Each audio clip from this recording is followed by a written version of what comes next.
Hi friends, നമ്മൾ ഇന്ന് ഇവിടെ ചെയ്യുന്നത് ഒരു കമ്പ്യൂട്ടറിന് യൂസർ അക്കൗണ്ടിന് എങ്ങനെ ഒരു പാസ്വേഡ് കൊടുക്കും എന്നതാണ്. ഇതിനായി വിൻഡോസ് 7 ആണെങ്കിൽ സ്റ്റാർട്ടിൽ കൺട്രോൾ പാൻ ഇടുക. User accounts and family safety എന്നുള്ള ഓപ്ഷൻ തിരഞ്ഞെടുക്കുക. യൂസർ അക്കൗണ്ട് എന്നുള്ള ഓപ്ഷൻ തിരഞ്ഞെടുക്കുക. ഇതിൽ create A password for your account ഇത് നൽകുക. ഇതിൽ നമുക്ക് ഒരു പാസ്വേഡ് കൊടുക്കുക. പാസ്വേഡ് മുടക്കാതിരിക്കാൻ ശ്രമിക്കുക. ഹിൻഡ് കൊടുക്കേണ്ടതിൽ കൊടുക്കണം. ഞങ്ങളുടെ ഹിൻഡ് കൊടുക്കുന്നുണ്ട്. ക്രിയേറ്റ് എ പാസ്വേഡ് കൊടുക്കുക. അപ്പോൾ നമ്മുടെ കമ്പ്യൂട്ടറിന് ഒരു പാസ്വേഡ് ആക്ടിവേഷൻ ആയിട്ടുണ്ടാവും. ഇത് ചെക്ക് ചെയ്യാനായിട്ട് ലോക്ക് എന്ന ഓപ്ഷൻ കൊടുത്താൽ മതി.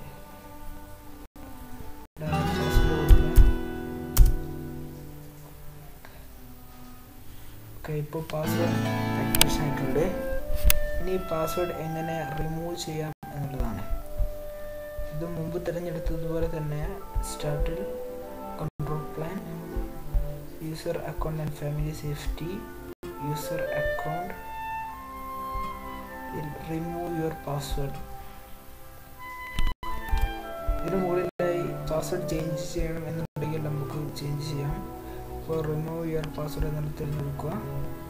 നിലവിലുള്ള പാസ്വേഡ് എൻ്റർ ചെയ്യുക. അപ്പോൾ നമ്മുടെ കമ്പ്യൂട്ടറിലുള്ള പാസ്വേഡ് റിമൂവ് ആയിട്ടുണ്ടാകും. നമുക്കൊന്ന് ചെക്ക് ചെയ്യാം. വിൻഡോസിൽ ലോക്ക് ഓപ്ഷൻ കൊടുക്കാം. ഓക്കെ, ഇപ്പോൾ പാസ്വേഡ് റിമൂവ് ആയിട്ടുണ്ട്. ഇത് വളരെ ഈസി പ്രോഗ്രാമാണ്.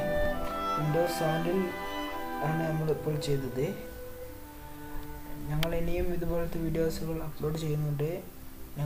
ഞങ്ങളുടെ ചാനൽ സബ്സ്ക്രൈബ് ചെയ്യുക. ഈ വീഡിയോ ഷെയർ ചെയ്യുക.